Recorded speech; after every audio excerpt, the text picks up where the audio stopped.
Okay, we're live. Hi, this is William Ramsey. Welcome to William Ramsey Investigates.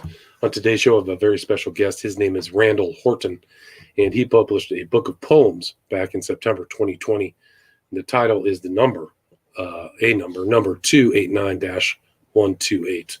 And Randall Horton is the recipient of the Gwendolyn Brooks Poetry Award, the Bay Gonzalez Poetry Award, and the National Endowment of the Arts Fellowship in Literature.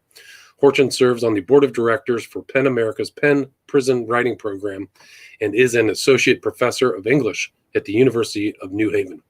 He is a Cave Canem Fellow and a member of both the Afro-Latin Poets and the experimental performance group Heroes Are Gang Leaders. He is also the senior editor at Willow Books, an independent literary press he helped found in 2006. He's originally from Birmingham, Alabama, but he now is in New York City. And some of his other titles are Hook, a memoir, Pitch Dark Anarchy poems, and Dead Weight. So, Randall Horton, are you there? Okay, and thank you, William, for having me on the show, and thank you for that, introduction as well. So I guess if I start back a little bit, I think I kind of, obviously the book is 289-128, and it's that was my Department of Corrections number in the state of Maryland. But how I got there is a sort of odyssey within itself. I grew up in Birmingham, Alabama. It's part of that first wave of integration in Birmingham, Alabama, excuse me, in 1972, going to 3. And so that, I think that had a little bit to do with sort of the way I looked at not only the world, but what I was going to be doing, and why was the world the way it was in terms of black and white and sort of racial divide. I think that probably gave me this sort of skewed way of looking at the world. But anyway, when I went to Howard University and made a series of bad decisions, which led me down this 20-year path of living another kind of life in their drug culture, right? Went through a lot of stuff, and eventually, it ended in incarceration in the state of Maryland. Although I had been incarcerated a few times before in the state of Virginia and Washington, D.C., I'd done some time. And so in the state of Maryland, I actually went to the Department of Corrections into state prison in Hagenstown. And so it was at that point I decided that I needed to do something, positive with my life. I needed to make a change, right? And before I got there, I was in this program in county jail called Jail Addiction Services. But the component of the programs was writing, to write about your story, why you did what you did. That kind of sort of gave me a spark. Because I noticed when I began to write things down, I began to really understand what it was that made me do the things that I was doing, or the choices that I was making. And so I was able to sort of talk to myself, but also it became a way that I was able to express myself, more verbally, and sort of communicate that kind of frustration. And so, sorry to interrupt, but do you feel like that time in incarceration gave you an opportunity to express yourself in a literary fashion? Because was that an extant part of your personality prior to incarceration? No, it was not. No, it was not. I think that definitely, that opened me up to a whole new way of looking at things, the world, and people I would eventually associate with. And so through a series of events, I had my sentence commuted, and I was sent to a program in North Carolina for 2 years, and I began to contact writers and poets, and I was through letter writing. It started when I was in prison, and so when I got out and began to back in Washington D.C., all this happened in the DMV area, the Washington DMV area. Virginia, D.C., and Maryland. And so I began to try to, piece back my life. I went back to school, got a BA in English, found a poetry community that was taking writing poetry seriously and critiquing and workshopping and doing stuff in the community. And through those experiences, I became aware that one could actually get an MFA in creative writing, and so that sent me to Chicago State University, and was there. Where I worked on my first collection of poems. That was my thesis, definition of place. And how long were you incarcerated for? I was incarcerated for a total of 3.5, almost 4 years. I was like I said, I was incarcerated in Virginia. I did 18 months there. And then I went to Maryland, and I got on bond, and so I was out for a minute. And then I created new charges on the charges that I already had faced. So I went back. I ended up getting more time, and so I spent 24 months in the state of Maryland. So so when I actually went to Maryland, I violated my probation in Virginia. And so part of the whole deal was when I went back for this motion of reconsideration. When they sent me to this program, I had to go back to Virginia, and they okayed it. And so it was through a series of events that sent me to this program in North Carolina for 2 years versus, finishing, the 3.5 years, 3+ years I had there, plus the 3 years I had in Virginia. So that program, kind of, got me going on another path. And did you, were you writing, or I saw the reference to Invisible Man. Were you also reading as well? Because I saw some references in 289-128 that. Oh, yeah. So that's another thing with the book. I think the book, Ralph Ellison is a huge influence of the Invisible Man. The book was a huge influence on my writing and everything else. I thought about things. And so I definitely want to convey that in the book, but also there are a lot of literary terms and books and things I make mention to, like there's a section called Roxbury Book Club, and I talk about Mitchell Jackson's Survival Math. I talk about Miguel Piñero's, the New Eurekan poet, play Short Eyes, and I talk about Robert Hayden. He has a poem about prison. So there's so that becomes a theme through the book, not pronounced, but it's almost subtle in that, this whole idea of books and language, seeping through the poems. So, yeah. Yep. So how long have you been out? Like, you're at the University of New Haven. How long have you been unincarcerated? Well, I got out in 2002. I went and got my, so since 2002.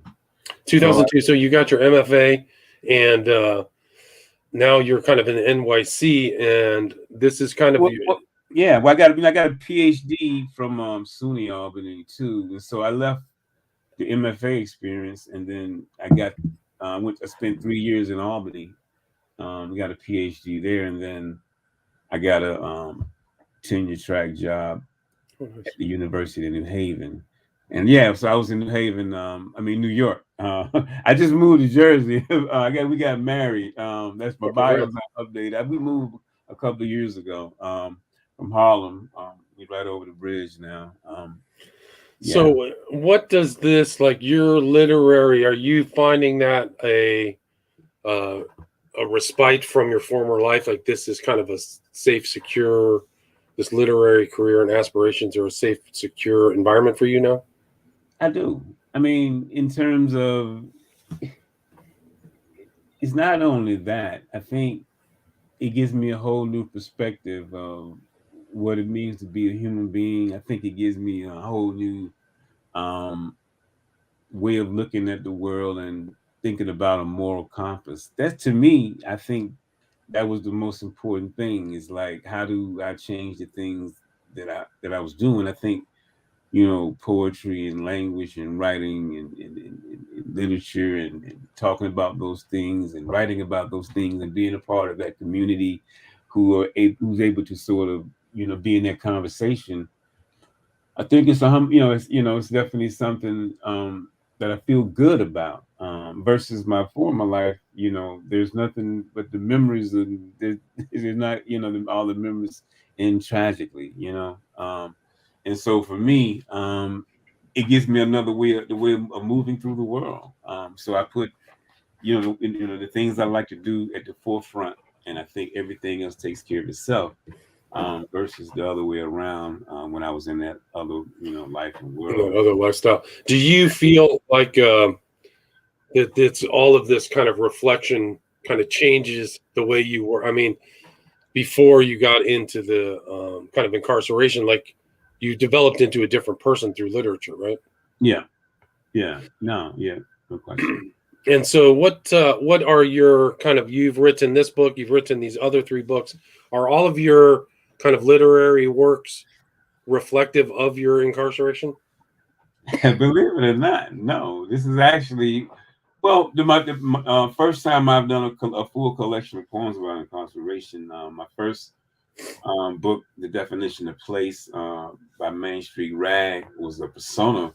It was a persona historical look at Alabama from like 1912 to 1970. And my second book, The Lingua Franca of 9th Street, looked at pre-incarceration. Maybe one section was about incarceration, but the rest of it wasn't. And so I wrote the memoir. Was the first time I addressed, fully addressed, like that situation, right?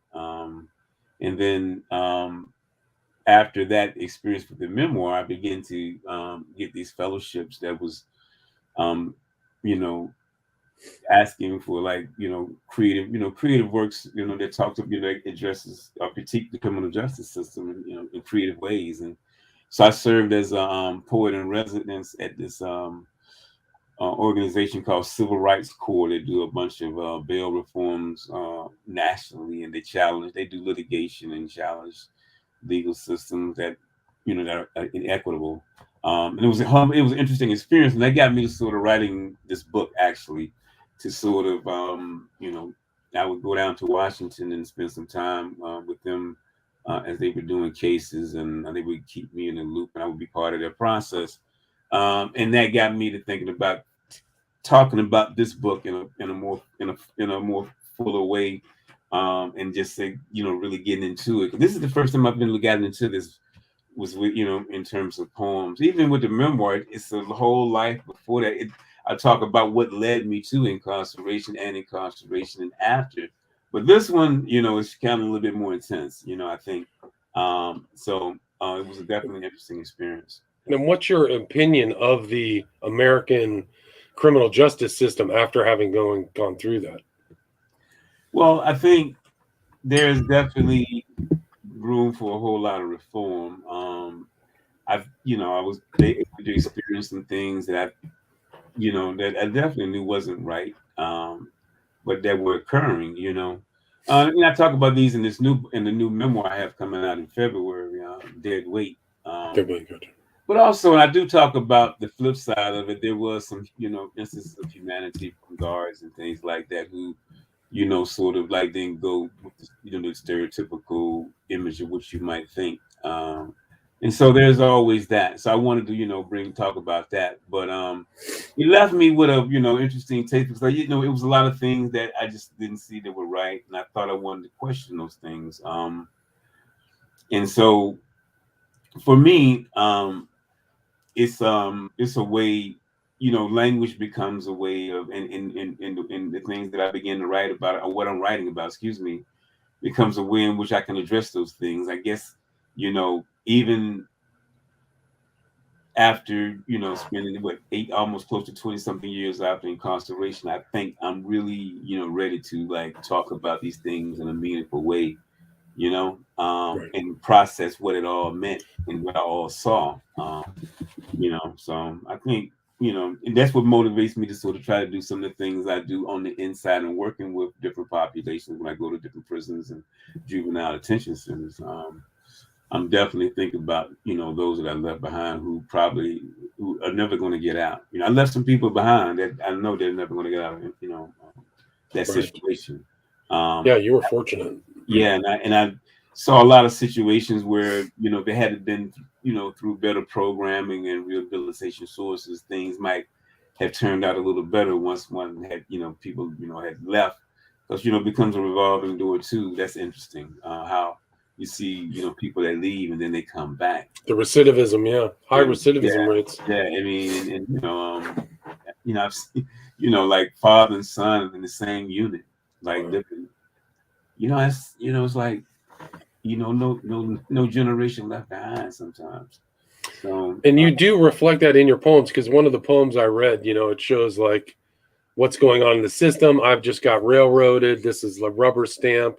Like, and I did an interview with another guy whose name I can't remember, but he was talking about prison reform and how you really just get put through kind of a quick system, rubber stamp. The prosecutor takes yeah, 10 seconds. You do a yeah, negotiation on time, and you just get it, no trial, and they just nah, process people. yeah.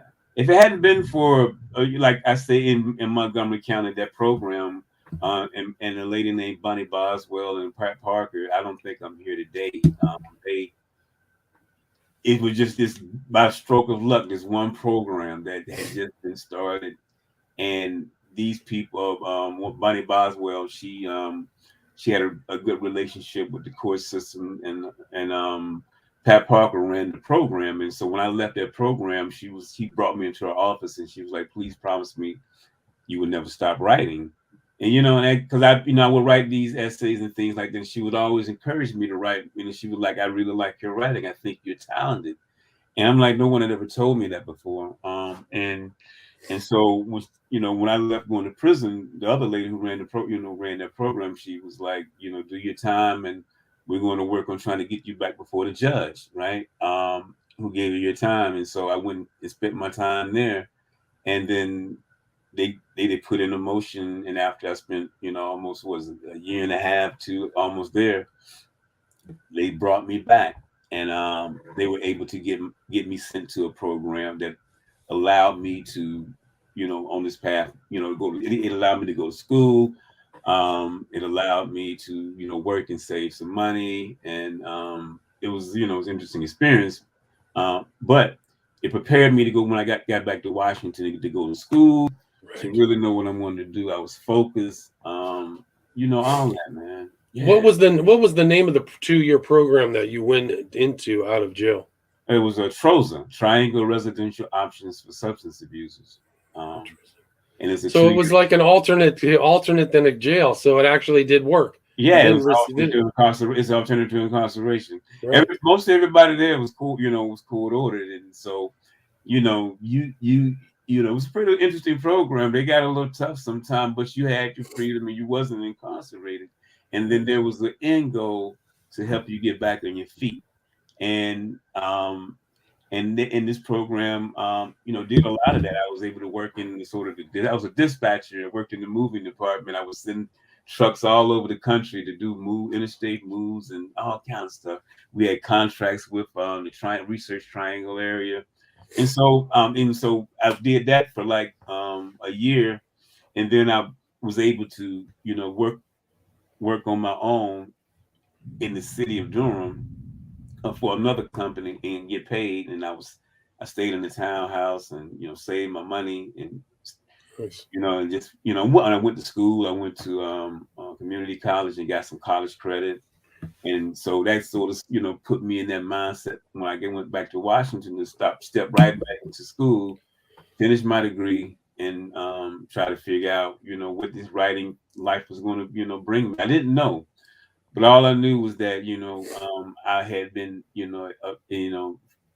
a fire had been ignited by the possibility of being a writer, and possibility of what writing sort of how it made me feel, and how it was changing my life. So Great. Well, maybe what we can do now is, do you want to choose some of your favorite poems, read them, and then explain what they mean to you? Does that yeah, sound all right? I'll do that. Okay. Unless you want to continue No, talking. no, that's cool. That's cool. Absolutely. Okay. I'm just gonna, because sometimes I think the ones that me, I'm gonna probably read the ones that really have more of a personal Okay. thing Great. probably today. Since we're talking, we having this sort of broader conversation, right? Yeah. Tell me what the name of the poem is so I can follow along. Right. Um, yeah. So I'm gonna read first rhetorical, perhaps, and then that's on page 11, and then I'm gonna read the one right behind it. Or this malice thing never to be confused with justice, which All right. is Sounds from good. 12 and 13, and we can talk about those, right? Okay. Perfect. 289128, property of the state. Rhetorical, perhaps. We do not experience movement, the cell, the setting, the chronic theme. We do not experience, only exist. In the frame behind the cell, we stand, each step in place with the next still standing. We do not move until told. This instant, we only have moments, mementos relived in slow motion. A cinematic dream, I see you the good, while we evildoers rot like pomegranate, once sweet, fresh, and vibrant. Rehabilitation is love letters to a ghost. Discourse in the day room, we look at the world on TV to see our false selves. Inside a constructed frame until told, we enter as if we never left. 289128, property of the state. Or this malice thing never to be confused with justice. Nothing symbolic, okay? Dark is dark. Cage is cage. Hunted and hunter are both in the literal. Make belief and what ifs do not exist. A lie. Nothing cryptic here. Okay? Rape is rape. Pray must pray. No minute in the future safe from quiet insertions of a shank and masking tape. Okay? Nothing here infinite. Only time is constant to the merciful and merciless. There are no allegories to hide behind. He slit his wrist, mean he slit his fucking wrist. Okay? There's a cell with one window just before day. Dawn's early demise magnifies a dull metal toilet. The cool water cooling 2 can sodas. Each wall a slab of soft gray cinder block. No posters featuring eroticized women with an exclusive and blacktail. Okay? The wall that slits the light does not reveal nothing new ever. The expose, the changing same, always a holding. One window offers a gateway. My face pressed against the window in time rules this empire. Okay? The mind held hostage by time. Mind and body conjoined twins. The other wall holds the frame. The frame holds a metal door to contain utter disbelief of the visible. Walls are gray, not like summer, but darker. Yes, there's darkness. Okay. Okay. Yeah, I like those. Yeah, those are good. You get that feeling of the monotony of being in jail. Kind of Yeah, that's sterility. definitely totally trying to recreate that the monotony of the same thing over and over again. The sort of interesting dynamics of incarceration, of what goes down and what not. Like I say, sometimes, through poetic language, you can create um, a vivid picture of something and make it all beautiful. But sometimes, like you say, there are no allegories or there are no symbols, no images to hide behind. Sometimes you just have to say what it is, in terms of the tragic. It seems like you spend a lot of time in your mind in jail. Would you agree with that? Oh yeah, no question, no Yeah, just question. just Yeah, I thinking mean, about it. like the first one, rhetorical, is the same existence, and it's an interesting phenomenon to wake up and know the exact the exact things that you're going to do at the exact times, and Right. you know, and what time the rabbit is going to run around the yard. You know, I mean, little thing, or what time the cockroach is going to make an appearance in your cell. Like it becomes that intense. So Yeah. No. Yeah, I believe it. What? Let's read some more. Do you have another couple poems you want to share? yeah. Okay.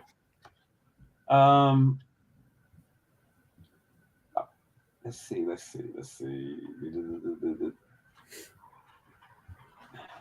let's do this.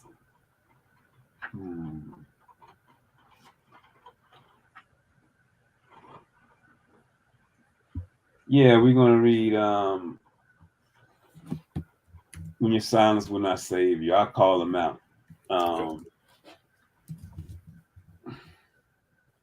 289128, Poet in Residence, Cell 23.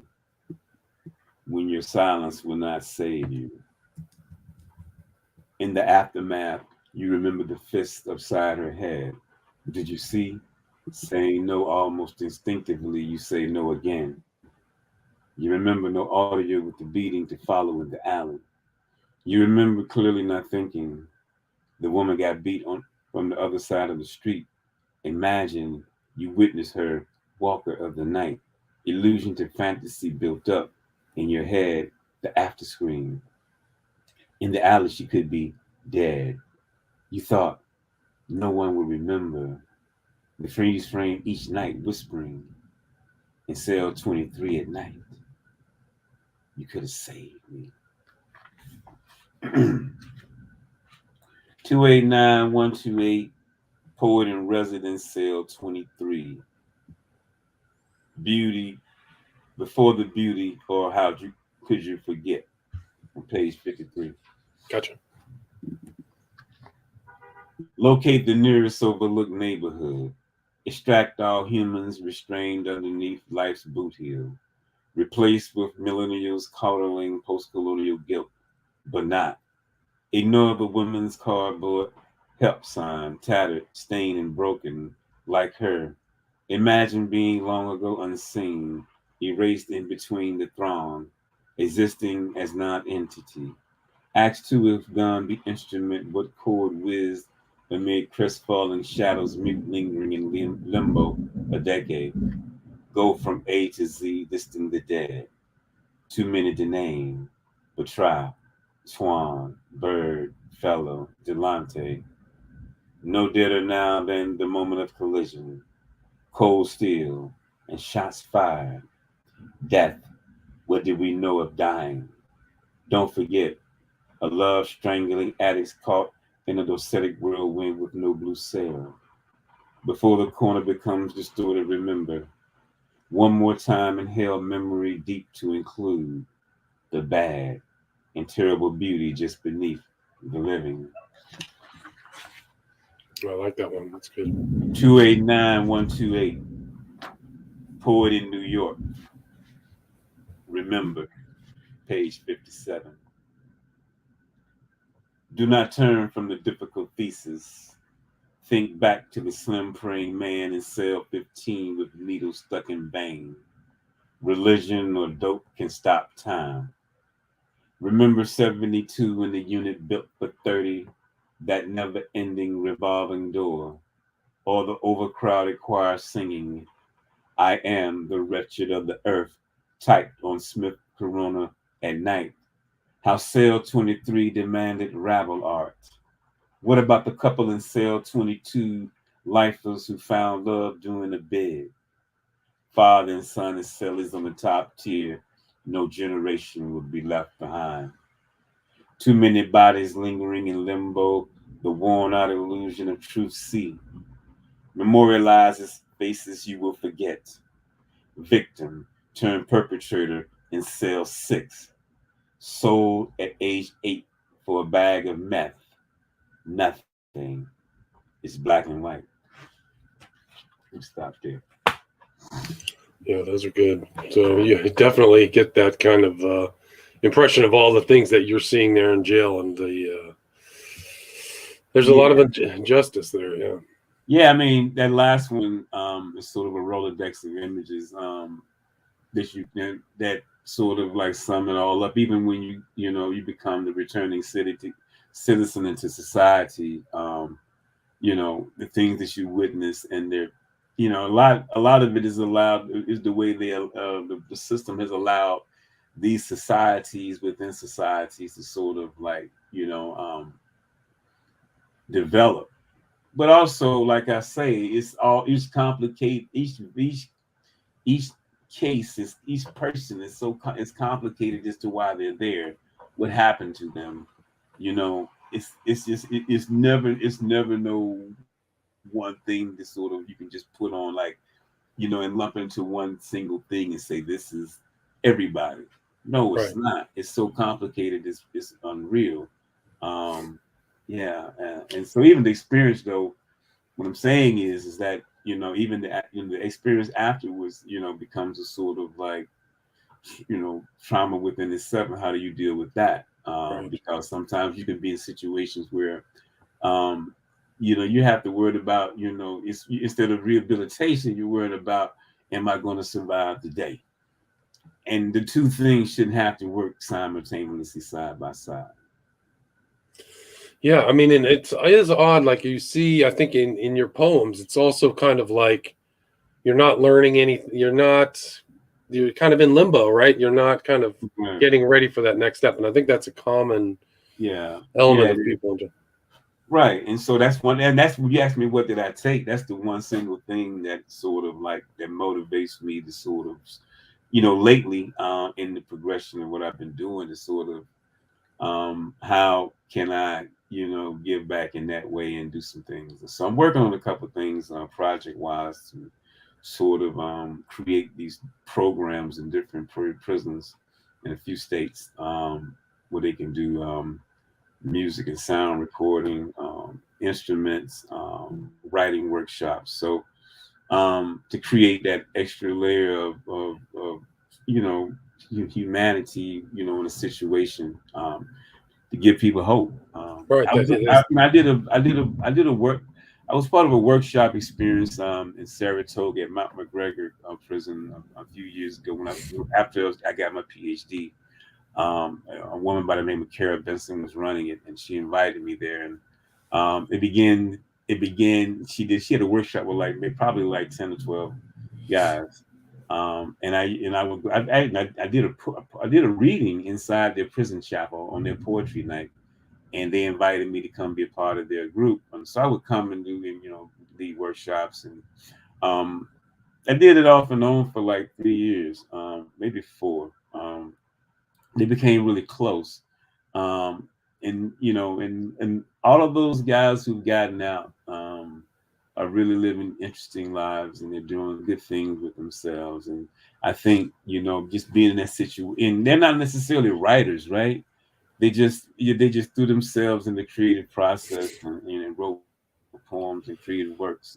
But it creates kind of a bonding experience, also, like something that's much more positive, maybe than doing before. So you can talk and you relate and exactly figure out something to do constructive to move forward. Yeah. And to a person, all of them are doing wonderful things. So I had a reunion right before COVID. They invited me over to Long Island, and it was just special to see that. So they always ask him, can poetry change you, or what's the value in a poem? I think about those things. Right. There's a lot of value because you can get that imagery and that sensibility you probably may not get from standard essay or literary kind of involvement.